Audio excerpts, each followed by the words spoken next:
अभी हमारे एक साथी ने कहा था, क्यों कहा था मुझे नहीं पता ये, लेकिन कौन से संविधान में लिखा हुआ वनवासी शब्द, कौन से संविधान में लिखा है? और लगता है मुझे उनके पास गुजरात की हवा आ गई, क्योंकि वहां वनवासी शब्द लगाया जा रहा है। मेहरबानी करके, हमारा बाप दादू का शब्द है, जुल्मी राज का शब्द है आदिवासी, और आदिवासी का मतलब है आदिकाल से रहने वाले इस धरती के ऊपर। मेहरबानी करके अपने अस्मिता को मत बेचो, और आदिवासी बहुत सम्मानजनक शब्द है, उसको आदिवासी शब्द को स्वीकार करो। मैं इस अवसर के पर यही बात कहना चाहता हूं।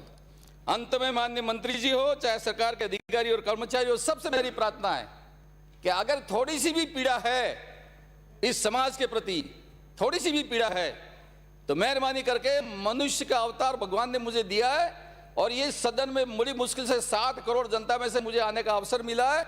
मैं जनता की सेवा करूंगा, सरकार का पूरा धन का उपयोग करूंगा, और किसी भी गरीब को दुखी देखना नहीं चाहता। ऐसा मन लगे चलेंगे, तभी जाके हमारा सबका विकास और सबकी भलाई होगी। यही मैं इस अवसर पर कहना चाहता हूं। अनुसूचित जनजाति की 13% और अनुसूचित जाति की 17%, एक कुल मिला के 30% पूरे राजस्थान की जनसंख्या का आज विषय के ऊपर डिबेट हो रही है। और इस सदन में मैंने पहले भी माननीय सभापति जी कहा था, एसटी और एससी कोई भी राजनीतिक दल के तमाम सदस्यों का अगर आंकड़ा हम गिनते हैं तो करीबन 57 व्यक्ति हम यहां बैठे हुए हैं, जो सरकार का आधा हिस्सा है हम। अगर इसको सही मायने में सरकार चाहे हमारी रही हो, चाहे सरकार उनकी रही हो, इन लोगों से हम जिस तरह से वोट लेके आते हैं, और वोट लेने के साथ ही जन कल्याणकारी योजनाओं को हम जनता के बीच में गिनाते हैं, और उससे जनता, मतदाता बहुत खुश हो जाता है, और ऐसा लगने लगता है कि सरकार हमारी बन जाएगी, और सरकार बनते ही हमारे कल्याण का काम इतना तीव्र गति से हो जाएगा कि हमारा कोई काम बाकी नहीं रहेगा। माफ करना, किसी को बुरा नहीं लगे, इस सदन में मैं तीसरी बार हो गया हूं, और उससे पहले मेंबर ऑफ पार्लियामेंट भी रहा हूं। हमारी सरकार के बारे में हमारे खूब सदस्यों ने कहा है, बोला है, और पूर्व की सरकार चाहे केंद्र के रही हो, चाहे राज्य के रही हो, इस संबंध में भारतीय जनता पार्टी और अन्य दलों ने खूब बात कही है।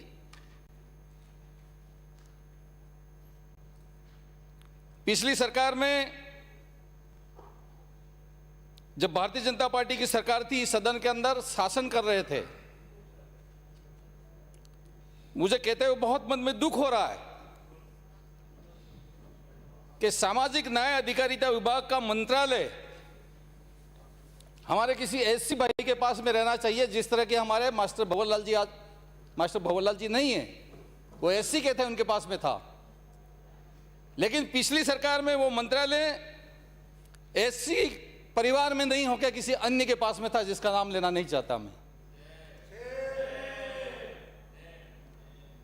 और वो पूरे 5 साल तक काम करते रहे। कितना काम किया, कितना नहीं काम किया, मैं इस विषय पे जाना नहीं चाहता, लेकिन एक किसी एससी के भाई को कैबिनेट का मंत्री का दर्जा देकर इस सदन में को उपस्थिति दर्ज कराते तो पूरे राजस्थान में एससी परिवार का मान सम्मान और ताकत बढ़ जाती। मैं एसटी बजट के ऊपर अपनी बात रखना चाहता हूं। पिछले टाइम इस सदन में मैं सामने बैठा हुआ था, और माननीय मुख्यमंत्री जी ने अपने लहजे में बहुत सरल तरीके से, बहुत अच्छे तरीके से अपनी बात को रखी, और कहा कि उदयपुर डिवीजन के तमाम आदिवासी परिवार, तमाम आदिवासी समाज मेरे साथ में रहा, और उसका परिणाम है कि सबसे ज्यादा एमएलए जीत के आए, और उस उदयपुर डिवीजन से मैं अकेला जीत के आया था कांग्रेस पार्टी से। और जिस तरह से आज टीएडी का बजट के ऊपर चर्चा हो रही है, माननीय मैडम ने टीएडी के ऊपर बात अपनी कहते हुए ये बात कही कि मैं बहुत खुश हूं और जनजाति के विकास के लिए 1000 करोड़ रुपए देने की घोषणा करती हूं। खुद माननीय मुख्यमंत्री जी थे, खुद ही वित्त मंत्री थे, 5 साल निकल के 5 रुपया भी 1000 करोड़ में से नहीं मिला।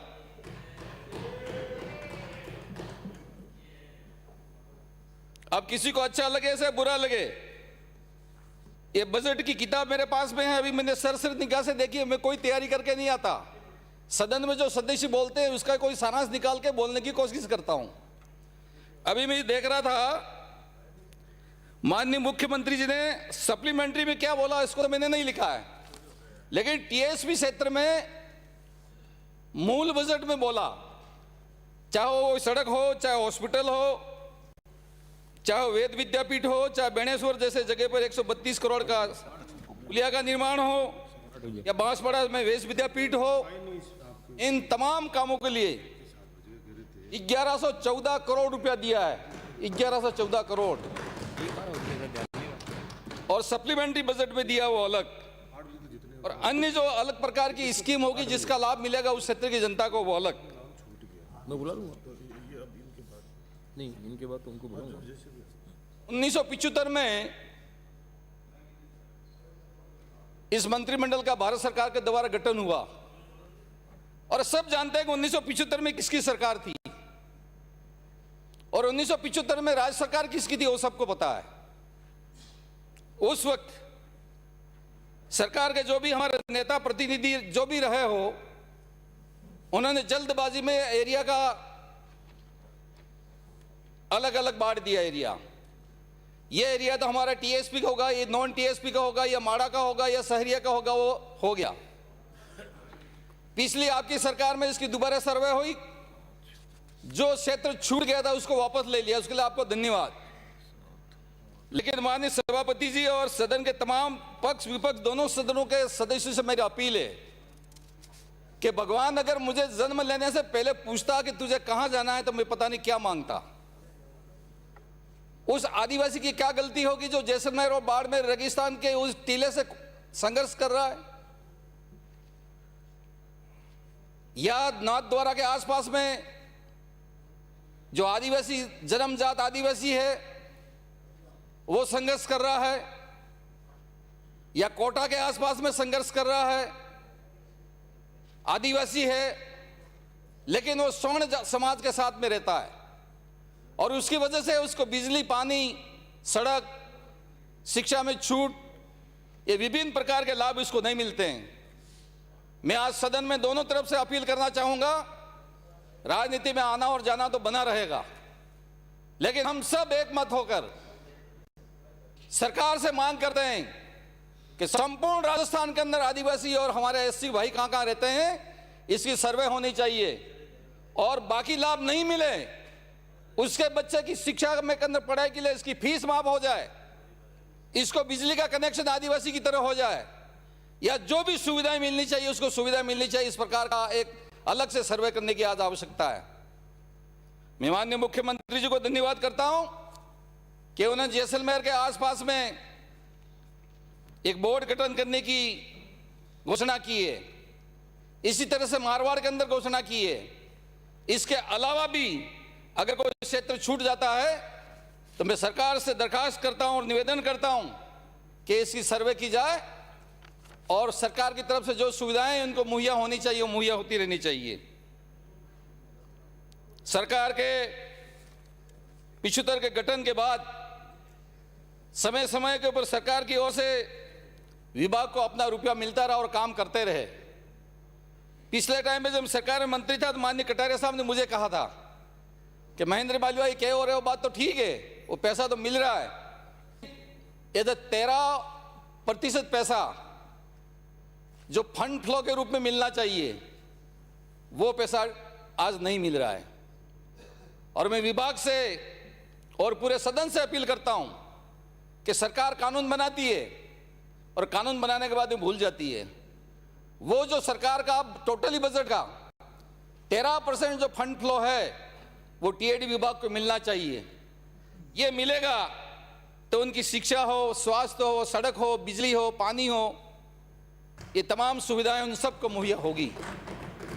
लेकिन सभापति जी होता क्या है, विभाग के अधिकारी भी इधर बैठे हुए हैं, हम सब जनप्रतिनिधि यहां बैठे हुए हैं, कोई सड़क बन रही है, उस सड़क का जो पैसा वहां खर्च किया जाता है उसको कह दिया जाता है ये जनजाति विभाग का पैसा है।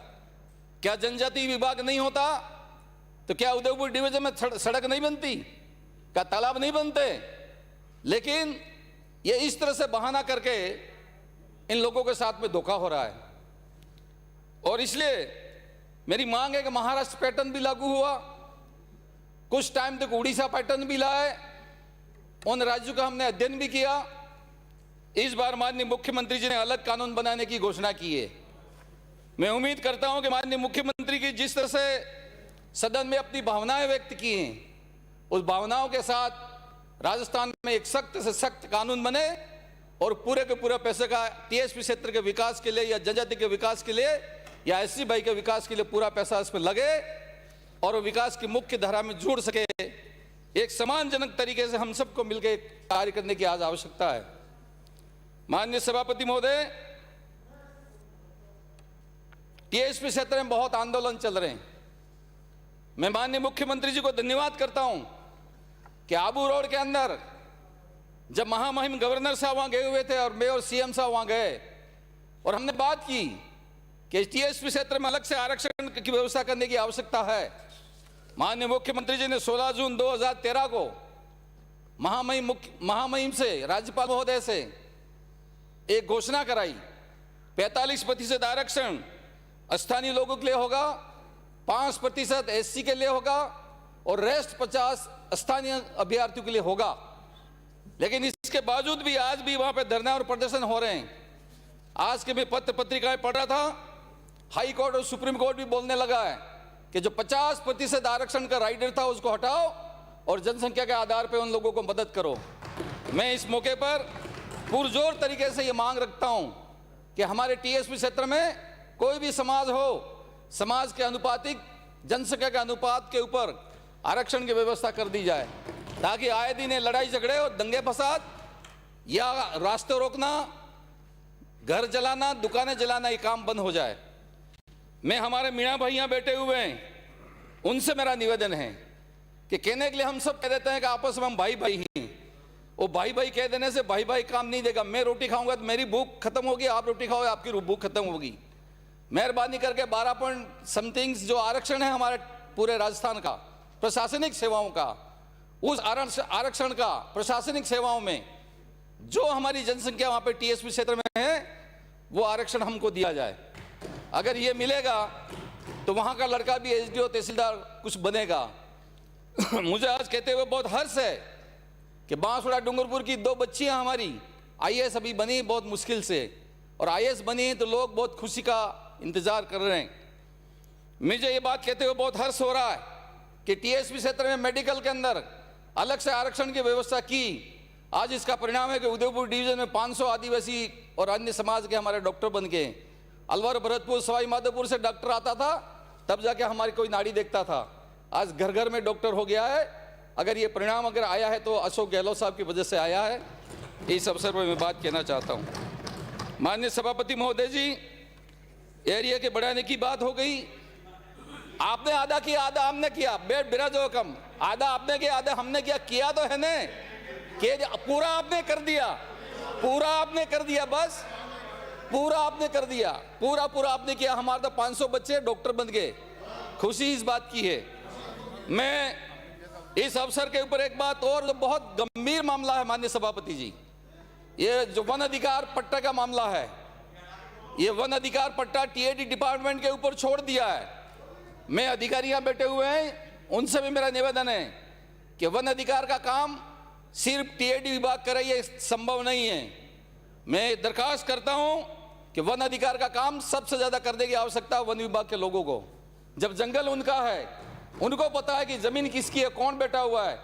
91 का अगर केस बना रहे हैं तो वन विभाग के लोग केस बना रहे हैं और टीएडी विभाग को कह रहे हैं कि आप दरखास्त लीजिए और उसको निस्तारण करिए।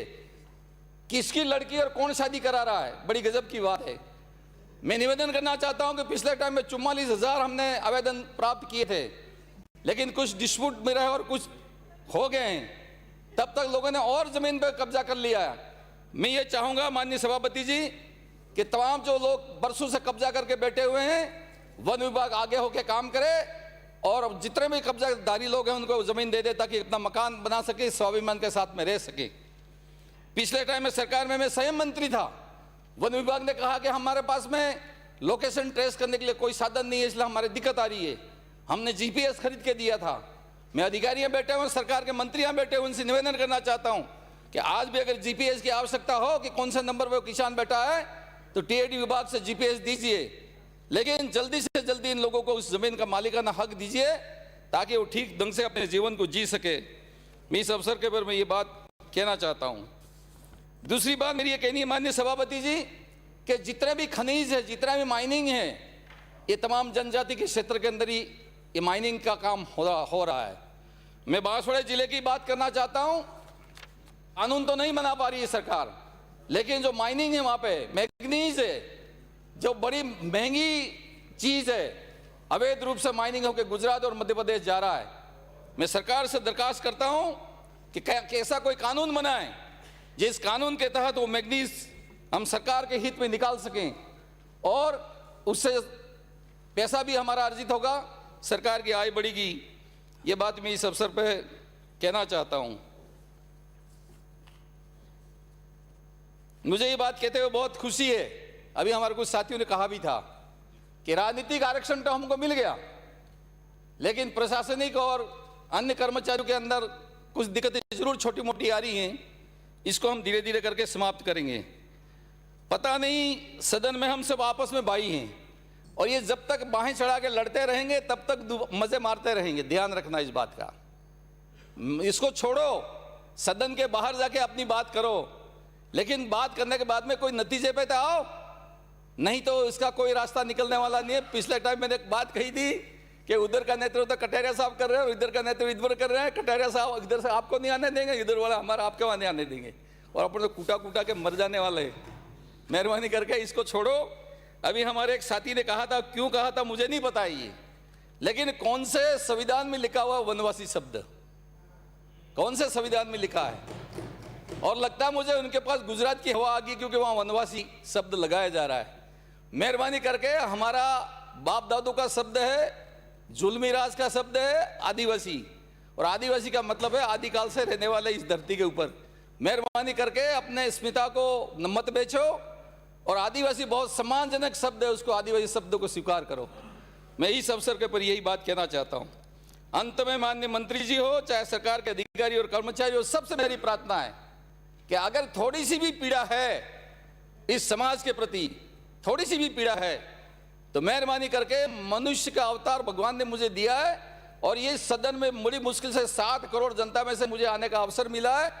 मैं जनता की सेवा करूंगा, सरकार का पूरा धन का उपयोग करूंगा और किसी भी गरीब को दुखी देखना नहीं चाहता। ऐसा मन लगे चलेंगे तभी जाके हमारा सबका विकास और सबकी भलाई होगी।